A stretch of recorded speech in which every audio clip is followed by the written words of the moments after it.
¿Tú te acuerdas cómo habíamos acabado ayer con el emir Muhammad cabreado como una mona, preparando un enorme ejército para atacar al reino de Asturias? Me acuerdo de las migajas de la así fortuna. Estábamos. Bueno, no. Pues una gran amenaza efectivamente se cernía sobre el reino de Asturias. El emir de Córdoba lanzaba una ofensiva sin precedentes sobre las fronteras cristianas. Toda la capacidad militar y política de Alfonso III iba a verse puesta a prueba. ¿Y qué prueba? La historia acabó bien. Los resecos campos de Polvoraria, cerca de Benavente, iban a ser testigos de un hecho decisivo: la derrota sin paliativos de los ejércitos de Muhammad. Las consecuencias políticas de aquel episodio fueron tan imprevisibles como la propia victoria cristiana. Vamos a ver qué pasó.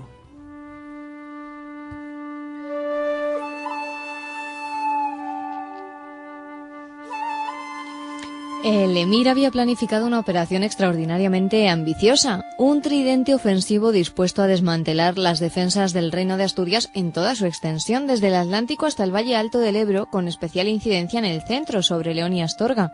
Al efecto había movilizado 3 ejércitos que debían moverse de sur a norte, cada uno con su propio objetivo, para acabar convergiendo en el corazón del sistema cristiano de defensa. La operación era arriesgada, sin embargo, la potencia de las fuerzas movilizadas permitía augurar un éxito indiscutible. El brazo principal de la ofensiva sarracena era el del este. Muhammad no escatimó medios, es decir, encomendó la dirección de esta fuerza, la fuerza este, a su hijo Al-Mundir y al ministro Walid ibn Ghanim, 2 personajes de primera, unánimemente respetados por sus virtudes tanto políticas como personales. La misión de este ala, el ala este, la vamos a llamar ya así, consistía en golpear primero en tierras de los Banu Qasi, en el Valle del Ebro, para cambiar después de dirección y marchar contra León y Astorga. Como era la operación de más peso, en ella se concentró el grueso de la fuerza. Acababa de comenzar la primavera de 878, cuando el ala este del gran ejército se puso en marcha. El brazo central de la ofensiva mora estaba compuesto por las tropas reclutadas en la frontera, especialmente en la cuenca del Tajo, desde Talamanca hasta Toledo, pasando por Guadalajara. La misión de este contingente era ascender hacia el norte y unirse al ala este, la de Al-Mundir y Walid, en los alrededores de León. ¿Por qué no acompañaron al ala este en la primera fase de su misión, sus ataques a los Banu Qasi? Porque este brazo central no podía incorporarse al combate hasta que sus hombres hubieran terminado las faenas agrarias en el Valle del Tajo. Claro. En todo caso, Al-Mundir y Walid no los iban a necesitar hasta entonces. Exactamente. Y por último, el brazo izquierdo de la campaña de Córdoba, en el oeste, tenía por misión saquear la Lusitania de sur a norte hasta llegar a Coimbra y tomar la ciudad recién repoblada por el conde Hermenegildo. Y después de tomar Coimbra, probablemente seguir camino en dirección este hacia Astorga y León, donde las fuerzas de Al-Mundir y Walid, con sus refuerzos del Tajo, ya estarían poniendo en jaque al rey Alfonso si los planes salían según lo previsto. Este ala oeste la mandaba el general Al-Warraq ibn Malik.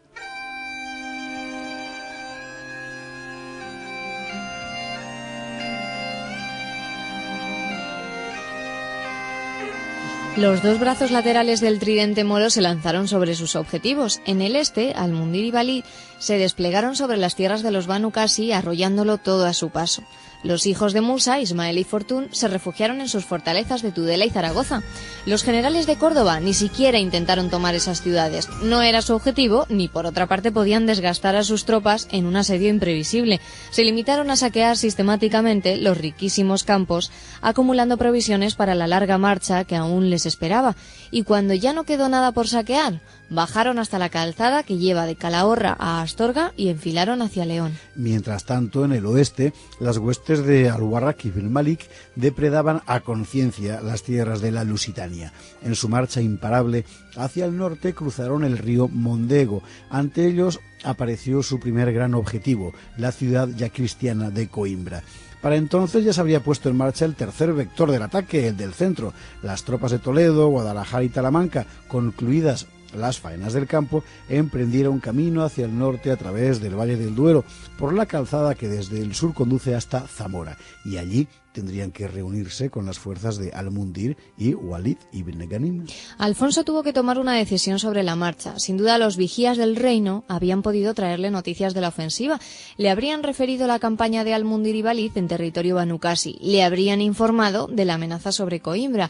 Le habrían puesto al tanto de aquel otro ejército que ascendía desde el sur a través de la meseta con dirección a Zamora. 3 ataques a la vez. Alfonso no podía dispersar a sus fuerzas para hacerles frente por separado. Tampoco podía esperar a que los 3 brazos de la ofensiva mora se reunieran, porque entonces el enemigo impondría su superioridad. Había que escoger, por tanto, un objetivo para golpear con rapidez, pero ¿cuál de los 3?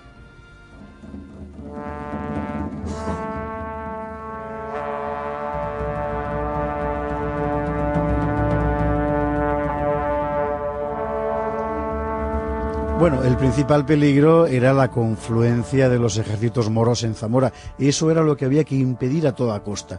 Alfonso confiaba en que los hombres del conde Hermenegildo sabrían retener a los moros en las murallas de Coimbra, o sea, el ala oeste.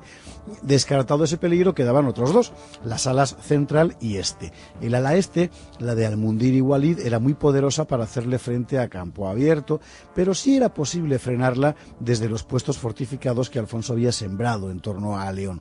El ala central, por el contrario, era menos numerosa y además seguramente no esperaría un ataque. Alfonso debió pensar, bueno, desarbolada esta, la fuerza central, la baza fundamental del ataque sarraceno quedaría anulada, y ahí fue donde Alfonso golpeó. Las tropas cristianas descendieron hacia la confluencia de los ríos Esla y Orbigo. Alfonso esperó allí al enemigo. En los campos polvorientos de Benavente, en la zona que por entonces se llamaba Polvoraria y hoy Polvorosa, sorprendieron los cristianos al ejército musulmán. Los moros no esperaban el ataque. Privados de información en una zona deshabitada, nadie había podido advertirles de la amenaza. Las huestes de Alfonso cayeron sobre los sarracenos sin darles tiempo a organizar sus filas. Los moros se vieron empujados hacia las aguas de Orbigo. Pocos pudieron vadearlo. 13.000 moros, dicen las crónicas, cayeron ante las espadas del reino de Asturias.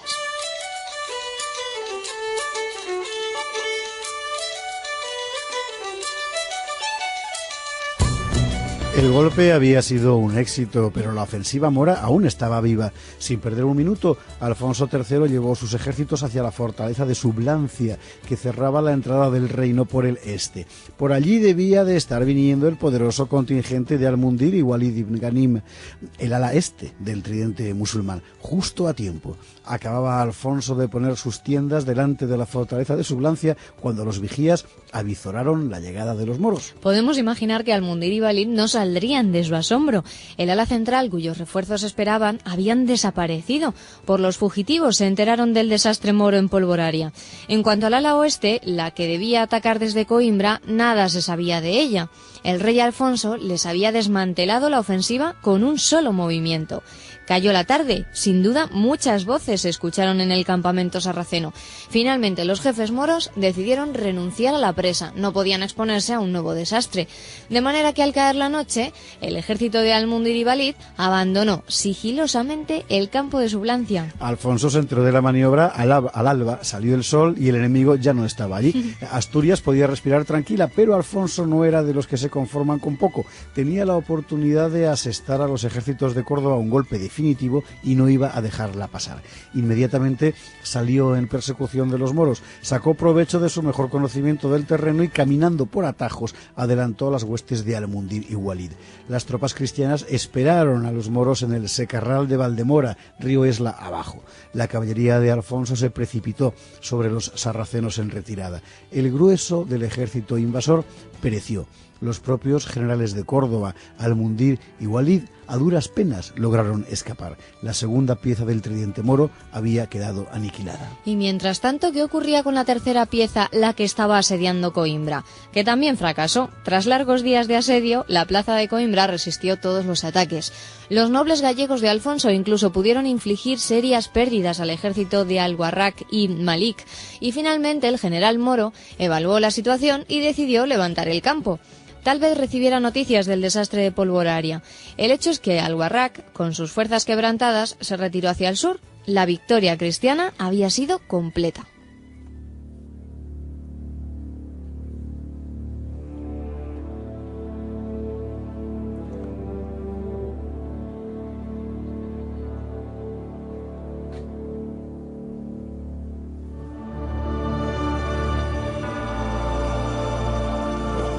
Muhammad debió de hacer cuentas tras conocer el resultado de la batalla. Contra todo pronóstico, la ofensiva militar más ambiciosa jamás pensada en Córdoba había fracasado de manera rotunda. La situación ahora era la siguiente: los ejércitos del Emirato destrozados, el rey de Asturias dueño del Valle del Duero, el emir Muhammad incordiado por los problemas internos y, para colmo, el primer ministro del emir, Hasim, seguía preso en Oviedo. Era el momento de tragarse el orgullo y Muhammad, que era un buen político, no lo dudó. Pidió una tregua. ¡Una tregua! Córdoba que pedía una tregua a Oviedo, pero jamás había pasado una cosa igual. Siglo y medio después de Covadonga, aquellos asnos salvajes que la soberbia mora despreció se hallaban en condiciones de imponer una tregua al poderoso emir de Al-Ándalus. Esa tregua de 878 fue el mayor triunfo político del reino de Asturias en toda su historia. Alfonso lo aceptó. Duraría 3 años. 3 años en los que el rey de Asturias, por supuesto, no iba a estarse quieto. Por eso se ganó el apelativo de El Magno. Pero esto lo veremos los próximos días.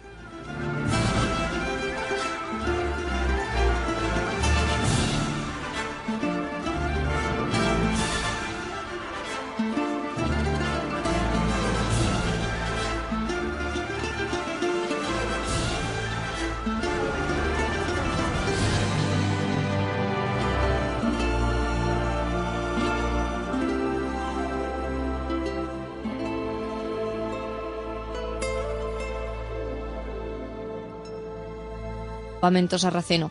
Finalmente, los jefes moros decidieron renunciar a la presa. No podían exponerse a un nuevo desastre.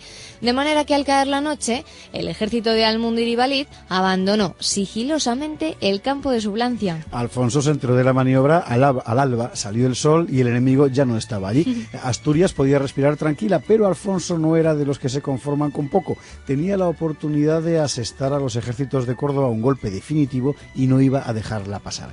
Inmediatamente salió en persecución de los moros, sacó provecho de su mejor conocimiento del terreno y, caminando por atajos, adelantó a las huestes de Al-Mundir y Walid. Las tropas cristianas esperaron a los moros en el secarral de Valdemora, río Esla abajo. La caballería de Alfonso se precipitó sobre los sarracenos en retirada. El grueso del ejército invasor pereció.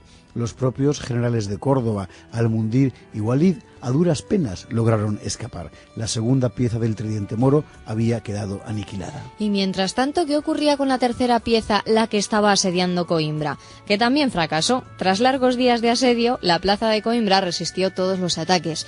Los nobles gallegos de Alfonso incluso pudieron infligir serias pérdidas al ejército de Al-Warraq y Malik. Y finalmente el general moro evaluó la situación y decidió levantar el campo. Tal vez recibiera noticias del desastre de Polvoraria. El hecho es que Al-Warraq, con sus fuerzas quebrantadas, se retiró hacia el sur. La victoria cristiana había sido completa.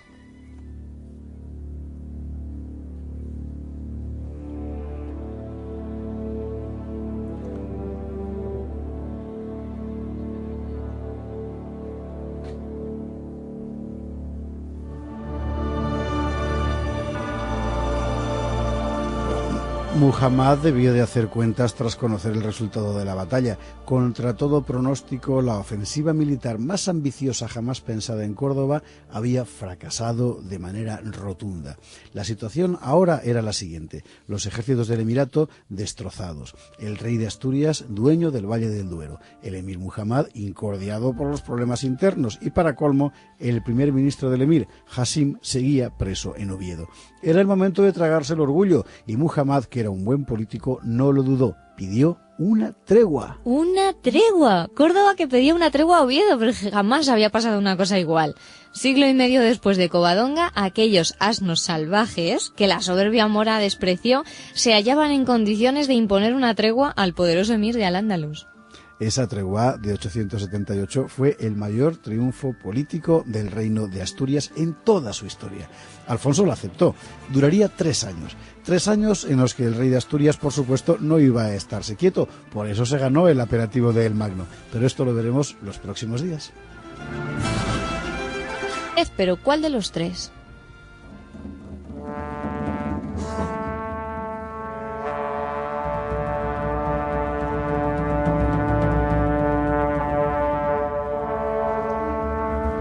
Bueno, el principal peligro era la confluencia de los ejércitos moros en Zamora. Eso era lo que había que impedir a toda costa. Alfonso confiaba en que los hombres del conde Hermenegildo sabrían retener a los moros en las murallas de Coimbra, o sea, el ala oeste. Descartado ese peligro, quedaban otros dos, las alas central y este. El ala este, la de Al-Mundir y Walid, era muy poderosa para hacerle frente a campo abierto, pero sí era posible frenarla desde los puestos fortificados que Alfonso había sembrado en torno a León. El ala central, por el contrario, era menos numerosa y además seguramente no esperaría un ataque. Alfonso debió pensar, bueno, desarbolada esta, la fuerza central, la baza fundamental del ataque sarraceno quedaría anulada, y ahí fue donde Alfonso golpeó. Las tropas cristianas descendieron hacia la confluencia de los ríos Esla y Orbigo. Alfonso esperó allí al enemigo. En los campos polvorientos de Benavente, en la zona que por entonces se llamaba Polvoraria y hoy Polvorosa, sorprendieron los cristianos al ejército musulmán. Los moros no esperaban el ataque. Privados de información en una zona deshabitada, nadie había podido advertirles de la amenaza. Las huestes de Alfonso cayeron sobre los sarracenos sin darles tiempo a organizar sus filas. Los moros se vieron empujados hacia las aguas de Orbigo. Pocos pudieron vadearlo. 13.000 moros, dicen las crónicas, cayeron ante las espadas del reino de Asturias.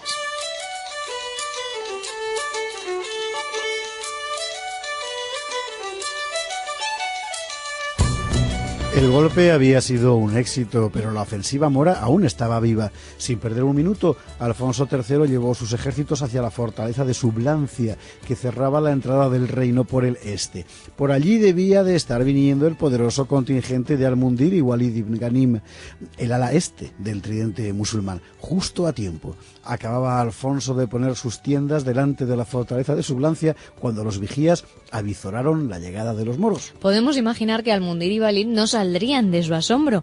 El ala central, cuyos refuerzos esperaban, habían desaparecido. Por los fugitivos se enteraron del desastre moro en Polvoraria. En cuanto al ala oeste, la que debía atacar desde Coimbra, nada se sabía de ella. El rey Alfonso les había desmantelado la ofensiva con un solo movimiento. Cayó la tarde. Sin duda, muchas voces se escucharon en el campamento sarraceno. Finalmente, los jefes moros decidieron renunciar a la presa. No podían exponerse a un nuevo desastre. De manera que al caer la noche, el ejército de Al-Mundir y Walid abandonó sigilosamente el campo de Sublancia. Alfonso se enteró de la maniobra al alba, salió el sol y el enemigo ya no estaba allí. Asturias podía respirar tranquila, pero Alfonso no era de los que se conforman hacia León. Mientras tanto, en el oeste, las huestes de Al-Warraq ibn Malik depredaban a conciencia las tierras de la Lusitania. En su marcha imparable hacia el norte cruzaron el río Mondego. Ante ellos apareció su primer gran objetivo, la ciudad ya cristiana de Coimbra. Para entonces ya se habría puesto en marcha el tercer vector del ataque, el del centro. Las tropas de Toledo, Guadalajara y Talamanca, concluidas las faenas del campo, emprendieron camino hacia el norte a través del Valle del Duero, por la calzada que desde el sur conduce hasta Zamora, y allí tendrían que reunirse con las fuerzas de Al-Mundir y Walid ibn Ghanim. Alfonso tuvo que tomar una decisión sobre la marcha. Sin duda, los vigías del reino habían podido traerle noticias de la ofensiva. Le habrían referido la campaña de Al-Mundir y Walid en territorio banucasi. Le habrían informado de la amenaza sobre Coimbra. Le habrían puesto al tanto de aquel otro ejército que ascendía desde el sur a través de la meseta con dirección a Zamora. 3 ataques a la vez.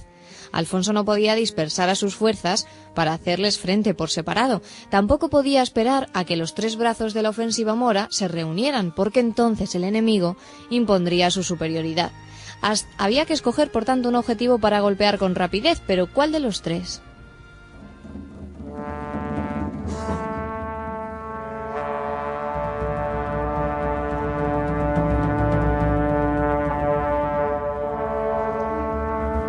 Bueno, el principal peligro era la confluencia de los ejércitos moros en Zamora. Eso era lo que había que impedir a toda costa.